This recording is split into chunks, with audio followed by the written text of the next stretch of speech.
Hello friends, welcome to my YouTube channel Sweet Moment.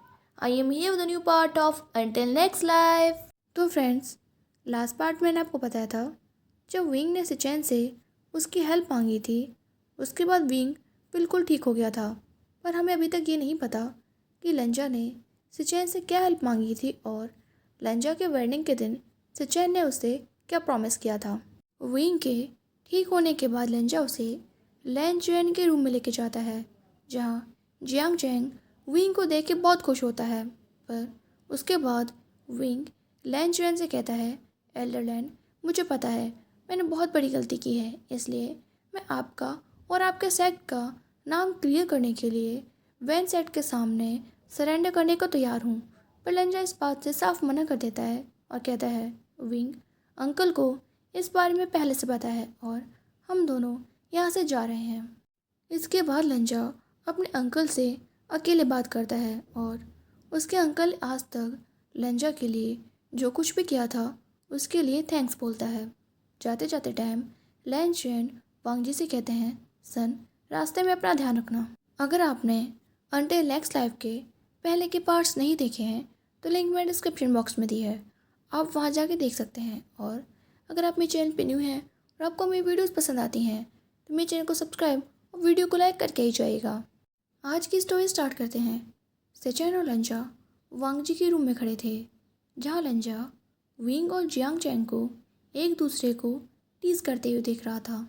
सिचैन वांग जी के bag को रब करते हुए उससे पूछता है, वांग जी, क्या तुम श्योर हो? मे बी तुम्हें यहीं रुक जाना चाहिए, ये तुम्हारे लिए बेटर होगा और मैं भी तुम्हें प्रोटेक्ट कर पाऊँगा।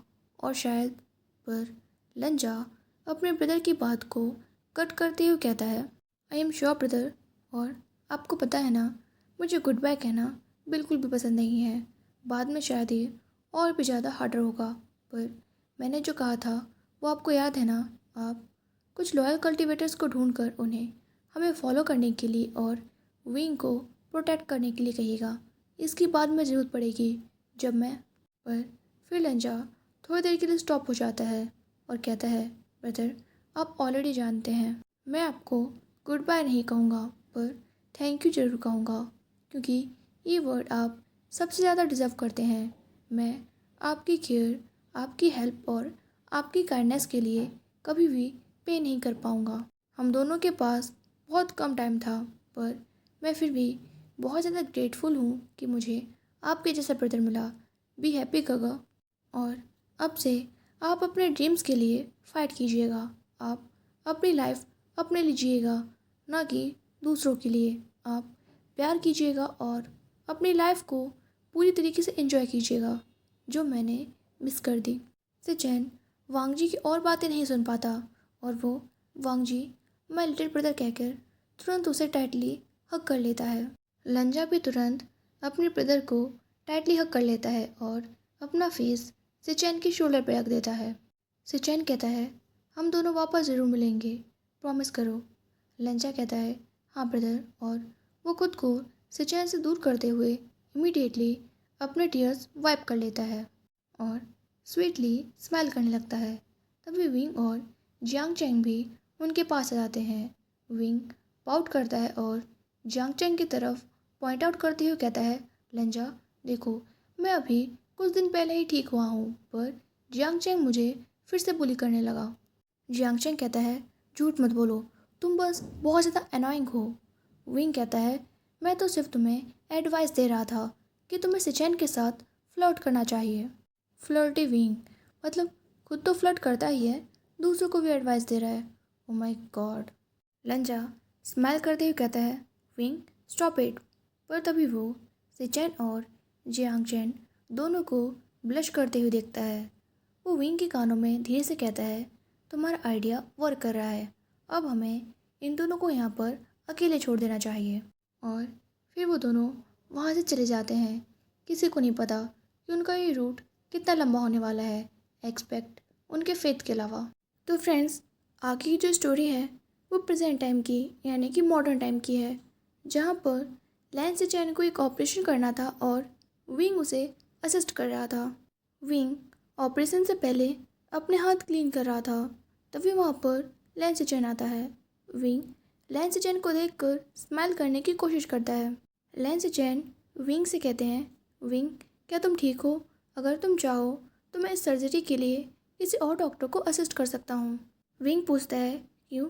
मेरे साथ क्या प्रॉब्लम है? लैंसचैन कहते हैं कि तुम बहुत ज़्यादा पे लग रहे हो। विंग कहता है, इट्स ओके, मैं कर सकता हूँ। पर जैसे ही वो पेशेंट के पास जाता है और पेशेंट का ब्लड देखता है तो उसकी पूरी बॉडी ट्रेम्बल होने लगती है।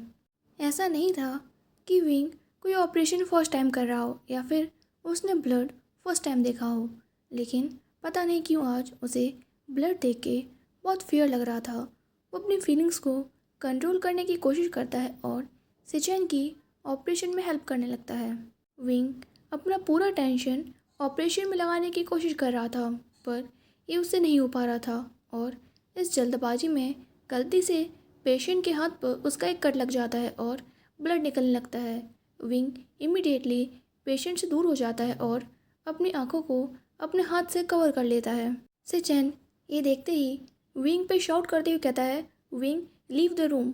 विंग तुरंत उस रूम से बाहर निकल जाता है और दूसरा असिस्टेंट सिचैन की ऑपरेशन में हेल्प करने लगता है। विंग कैसे भी जब वॉशरूम में एंटर होता है और खुद को मिरर में देखता है तो पूरा शॉक रह जाता है। उसे अपनी पूरी बॉडी पे सिर्फ ब्लड दिख रहा था। वो तुरंत अपने पाम से अपने फेस को रब करने लगता है। उसके माइंड में बार बार पेनफुल मेमोरीज एक फिल्म की तरह चल रही थीं और वो शाउट करते हुए कहता है, प्लीज़ स्टॉप इट, प्लीज़ इसे रोक दो, मुझे बहुत हर्ट हो रहा है। और वो फ्लोर पे अपनी नीज़ पर बैठ जाता है।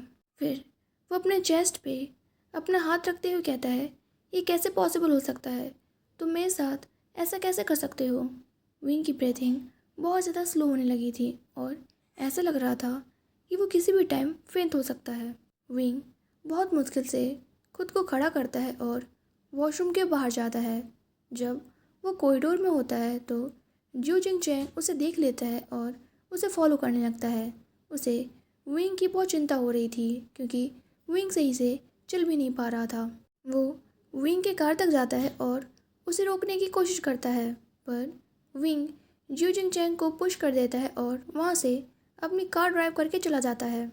जियो जिंग चैंग कहता है कि इस तरह तो ये खुद को हर्ट कर लेगा और वो वांग जी का नंबर डायल करता है। वांग जी की कॉल पिक करते ही जियो जिंग चैंग उसे इमीडिएटली इन्फॉर्म करता है, डॉक्टर विंग के साथ कोई प्रॉब्लम है, तुम उनका अच्छे से ख्याल रखना। इधर विंग वांग जी की यूनिवर्सिटी की तरफ अपनी कार ड्राइव करके जा रहा था। उसकी आंखों से लगातार टीयर्स निकल रहे थे और उसकी दोनों आंखें पूरी स्वेलन हो गई थीं। उसके लिप्स लगातार मूव कर रहे थे और वो कुछ बोल रहा था। उसके फेस पे पेन साफ दिख रहा था और उसकी पूरी बॉडी ट्रेम्बल हो रही थी। विंग को ऐसा लग रहा था जैसे उसकी हार्ट बीट कभी भी रुक सकती है। उसे अपने हार्ट में बहुत ज़्यादा पेन हो रहा था। विंग ट्रैफिक लाइट के पास अपनी कार स्टॉप करता है। तभी उसे कुछ दूर पर वांग जी दिखता है जो कि विंग को सर्च करते करते यहाँ तक आ गया था। विंग वांग जी को देखते ही कहता है, लंजा, मैंने तुमसे जो प्रॉमिस किया था देखो वो मैंने कंप्लीट कर लिया। पर तभी वो फ्रोज हो जाता है क्योंकि वांग जी ने भी विंग की कार देख ली थी और वो विंग की तरफ आ रहा था। पर दूसरी साइड से रोड पे एक ट्रक बहुत ज़्यादा स्पीड के साथ वांग जी की तरफ जा रहा था। विंग ये देखते ही बिना किसी सेकंड थॉट के अपनी कार स्टार्ट करता है और वो वांग जी की तरफ जाने लगता है और वांग जी और उस ट्रक के बीच में अपनी कार खड़ी कर देता है और वो ट्रक आकर विंग की कार से टकरा जाता है। विंग की आंखों के सामने अंधेरा छाने लगता है, पर वह अपनी आंखें क्लोज करने से पहले कहता है, इट्स ओके लंजा, जब तक तुम ठीक हो। तो फ्रेंड्स, इस वीडियो का नेक्स्ट पार्ट मैं आप लोगों के साथ कल शेयर करूँगी एंड आई होप कि आप लोग को वीडियो अच्छी लगी हो। अगर वीडियो अच्छी लगी हो तो please like this video and subscribe my channel. Bye bye, take care.